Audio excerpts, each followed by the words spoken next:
Hola, sóc en Xavi Pujol i us parlaré d'un poema de Miquel Martí i Pol, que és el primer poema del llibre, Cinc esgrafiats a la mateixa paret. He triat parlar d'un text d'aquest llibre per la seva singularitat i alhora el cim poètic que per mi representa dins l'obra martipoliana aquest llibre. Es tracta d'un llibre breu, aparegut l'any 75 i és després de la publicació de La pell de violí i abans d'un altre llibre breu, el llibre dels sis sentits. La primera edició dels cinc esgrafiats és aquesta que veieu aquí, no sé si entra pla, va sorgir això el gener de l'any 75 i es tracta d'un llibre d'artista amb 6 gravats intercalats amb els poemes, com per exemple aquest, fets pels membres del grup Tarot. De fet, aquest llibre forma part de la col·lecció Tarot 8, en una edició en què les cobertes, com veieu, són fetes en paper de vidre. Una tria molt encertada, tenint en compte l'estètica del llibre, de què parlaré en aquest vídeo.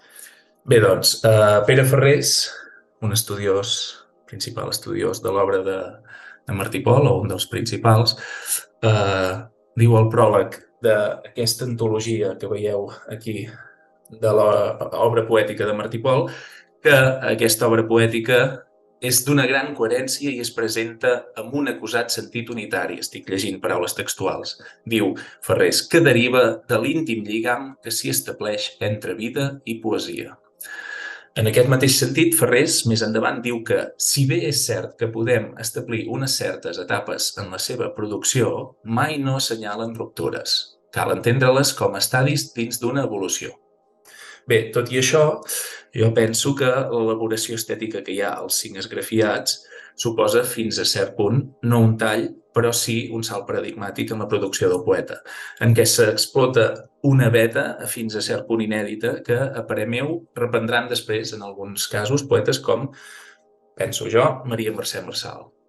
Per cert, jo també hi veig un cert parentesc estètic amb alguns poemes de la Felícia Fuster, o, si més no, amb alguns aspectes de la seva poesia.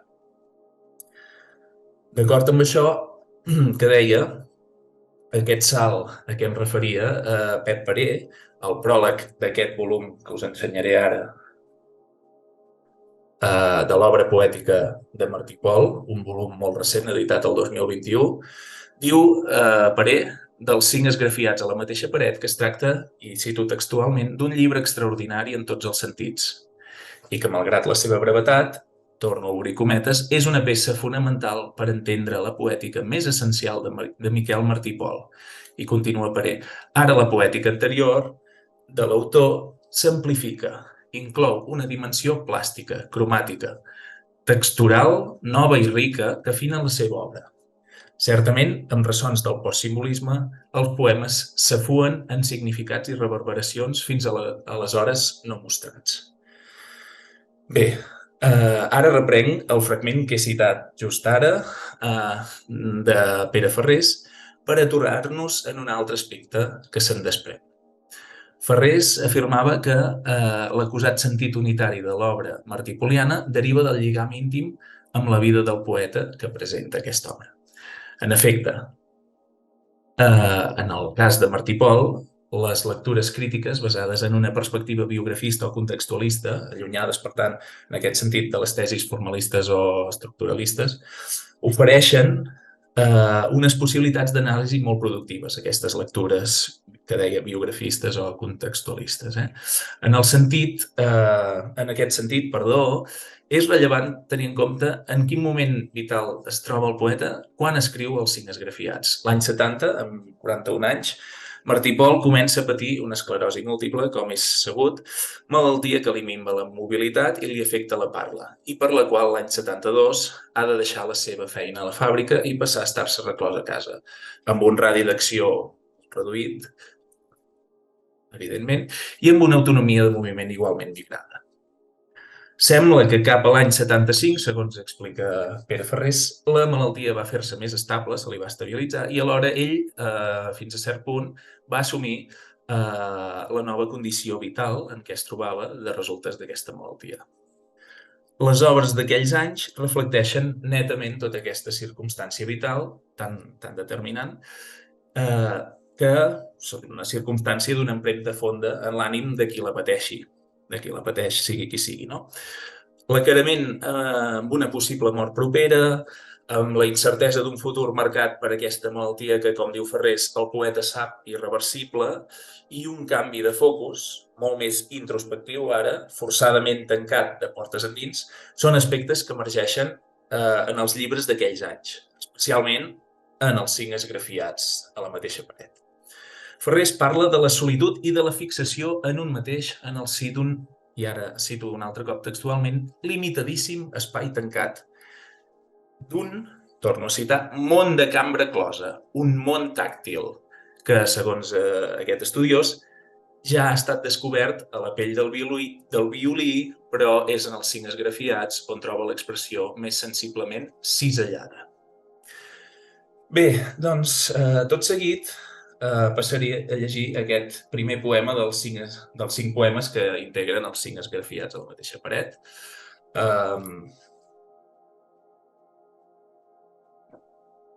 El llegeixo d'aquesta edició primera, de l'any 75, i diu així: l'ombra que faig si cloc els punys és un amagatall i em fonyo tot el cos.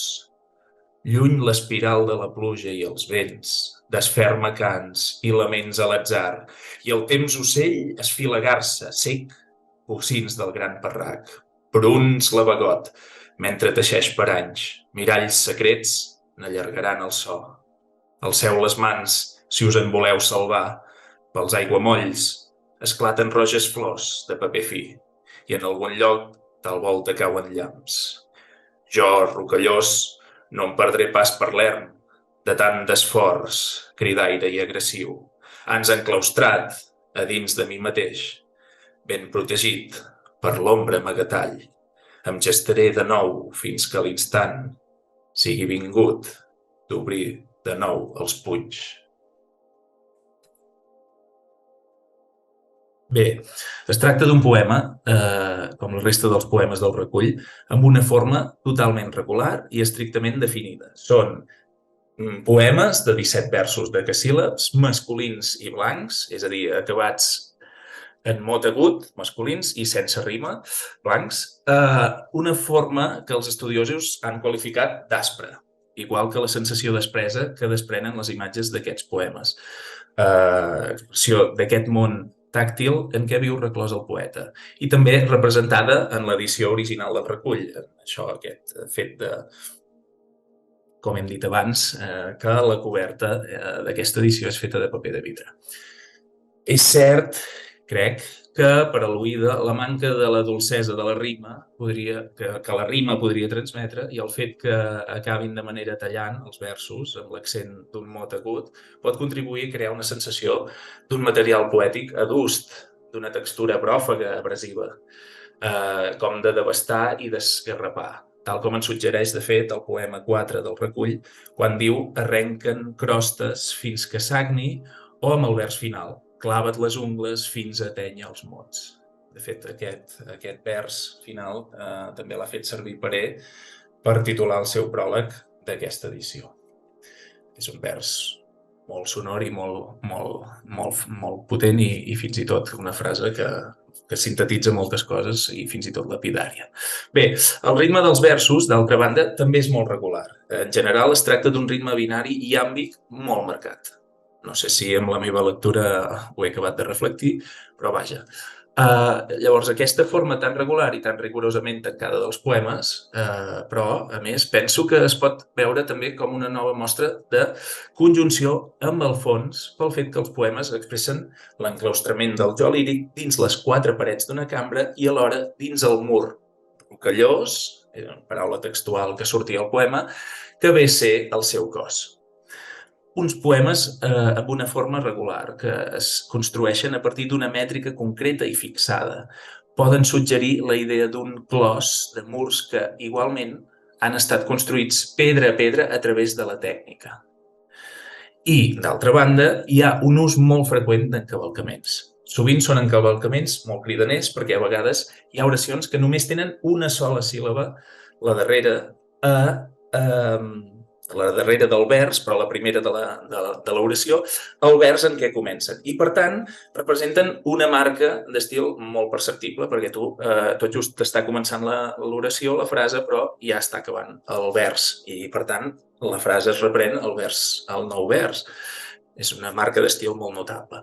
Aquest ús tan marcat dels encavalcaments podria mostrar una tensió existent entre la forma tan rígida que tanca els poemes amb les ganes d'alliberar-se'n del mateix flux poètic. Una tensió que al·legòricament remetria a la situació en què es veu immers el jo líric. Bé, d'altra banda, l'ús del decasíl·lab, en general, amb tall a la quarta, potser jo no l'he marcat prou perceptiblement en tots els versos, i, a més, hi ha versos que són amb tall a la sisena, és a dir, a maiore, o directament sense tall. Bé, per tant, no és una regularitat absoluta al llarg de tota l'obra, de tot el recull de 5 poemes, però sí que és una regularitat considerable, i aquesta regularitat,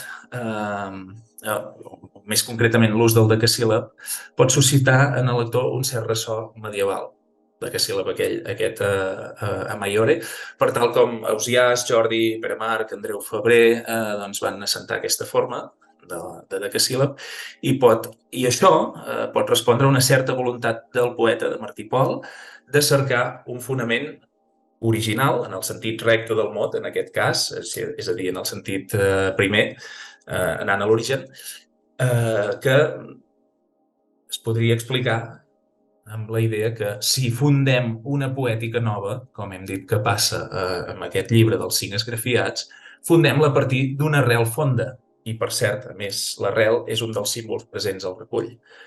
Una arrel fonda, l'arrel dels medievals. De fet, Paré, en una conferència col·loqui amb Víctor Sunyol, una conferència que està enregistrada i ha estat penjada i que es va fer fa poc temps, sobre els 5 esgrafiats, enregistrada fa poc, en aquest sentit afirma que el recull és una obra germinal, en què jo penso que, a més, que el poeta treu a llum per primer cop una manera de fer poesia fins a cert punt inèdita en la seva producció. Bé, això també s'ha dit molt, repetides vegades, nombroses vegades. I aquesta poètica nova, si anem per un moment als postulats ara fem un excursus i anem a la retòrica clàssica o a la neoretòrica, té a veure amb una petita part, amb l'anomenada dispositio, però també i sobretot amb l'elocutio, amb aquestes dues parts de la retòrica. Dic la dispositio perquè els 5 poemes del recull tenen una estructura estètico-retòrica circular, per tal com reprenen encloure's el poema i encloure's l'últim vers, les imatges i els motius en què s'havien iniciat aquests poemes. És a dir, cada poema acaba i comença fent referència a unes mateixes imatges i a uns mateixos símbols. Això d'una banda. I d'altra banda, perquè hi ha tot de referències recurrents entre els 5 poemes i perquè el darrer poema fa una mena de compendi d'algunes de les principals imatges a través de les quals han transitat els anteriors poemes. I dic l'elocutio perquè crec que, concretament, és en el teixit de l'elaboració dels versos, i recordem aquí que text té el mateix ètim que teixit. És a dir, quan parlo de teixit em refereixo a la factura del material poètic, en la combinació concreta dels mots i en la tria, la combinació i l'expressió verbal de les imatges, on hi ha els elements més clarament identificatius de la poètica que Martí Pol desplega aquí als 5 esgrafiats. Es tracta, penso, d'una poètica amb molta densitat d'imatges i símbols, tots els quals de gran força expressiva i suggeridors en alt grau, però sense que la seva juxtaposició en minvi l'eficàcia per ser una suma discordant o que atorrolli el lector, sinó al contrari, tot el contrari. I, per tant, es tracta d'una poètica construïda a partir d'una cura extrema, sempre en un fràgil equilibri i percaçant una potenciació gairebé miraculosa. fruit d'una tria molt refinada o bé d'una inspiració feliç i privilegiada. Potser per expressar millor i de manera condensada el que em suggereix aquesta poètica, el que mirava de dir ara, jo diria, amb una frase així mig aforística, que el text trena les imatges, però que alhora les imatges també trenen el text. I aquesta és la gràcia. Són uns poemes molt ben trebats des d'aquest punt de vista, pel que fa a l'estètica. L'estètica del recull també es caracteritza per una certa cripticitat, la qual cosa també el diferencia fins a cert punt del gruix de la producció anterior. Com assenyalen Ferrés o Parell Sunyol, es tracta de poemes amb un cert hermetisme. Jo penso que aquest hermetisme, altrament, és plenament coherent amb la mirada biogràfica i estilística de la seva obra que estem seguint. Si el poeta viu una època vital i creativa de tancament en si mateix i de confinament físic, el sentit dels versos també ho ha de fer. S'ha de tancar o potser amagar, igual com l'ombra del poeta esdevé un amagatall. Els mots són, doncs, un refugi per al sentit, igual com la poesia és un refugi per al poeta. Tot i aquesta cripticitat que ara apuntava, però penso que el poema primer, aquest poema primer i el poemari en general, permeten esbossar certes vies de lectura d'aquest entramat simbòlic que el compon, aquests símbols a què em referia. Un primer element que es posa de manifest de seguida és la polivalència o ambivalència dels símbols. La paret, per exemple, és alhora presó i llenç, suport físic mitjançant el qual projectar-se poèticament. Per tant, un ressort per fugir de l'estaticitat, ja que físicament no ja el projectar-se, sinó tan sols el mateix moviment resulta inviable. Un altre exemple d'això és el símbol de l'heura. L'heura cobreix el mur i si el mur és presó, l'heura pot ser un símbol interpretat com a positiu, perquè és la vida imparable que tapa el mur. La idea que hi ha darrere és aquesta idea de creixement imparable. Però alhora pot ser un símbol negatiu quan ofega el mur o un pany de mur i el mur és el poema per metonímia, perquè passa de ser-ne el suport a ser el mateix poema, el mateix contingut poètic, que està, i aquest poema, a més, s'està construint. Bé, un altre exemple, el mot de fes, com comentaven Sunyol i Paré, és el mot en què acaba el 12è vers del tercer poema, dona una altra mostra d'aquesta idea d'ambivalència dels elements del poema, perquè vol dir tant defensat com prohibit. Per tant, vol dir tant una cosa com gairebé la seva antítesi. I, de fet, vol dir totes dues coses alhora. Hi ha moltes dualitats, de fet, com assenyalen tant aquests dos estudiosos, Paré i Sunyol. Bé, una segona idea que em suggereix la lectura dels 5 esgrafiats és que si a través del joc metonímic el mur que empresona esdevé el seu contrari, la plataforma de llançament que ve a ser el paper o més genèricament el suport per a l'escriptura i a partir d'aquí el poema, hi ha indicis per veure que es fa un segon salt i que és també ell mateix, el jo poètic, qui esdevé una paret. I doncs, en darrera instància, el poeta es fa poema. Per tant, aquesta mateixa paret dels 5 esgrafiats és el poeta, o la veu poètica, que en definitiva és l'element que agermana i cohesiona els 5 esgrafiats. Tots 5 poemes són miralls que miren endins del mateix jo. Un jo que no es reconeix en aquests miralls, com se'ns diu a l'últim poema. Per tant, la paret, el mur, és un símbol amb múltiples valors i, per tant, amb múltiples potencialitats. Actua com a presó, com a suport on escriure, esdevé poema, mirall i, al capdavall, jo poètic. Bé, doncs aquests són els elements que més o menys volia comentar en aquest vídeo sobre el poema. Ja he dit al principi que en queden moltíssims per comentar i us agraeixo la vostra atenció. Moltes gràcies i fins la propera. Adéu-siau.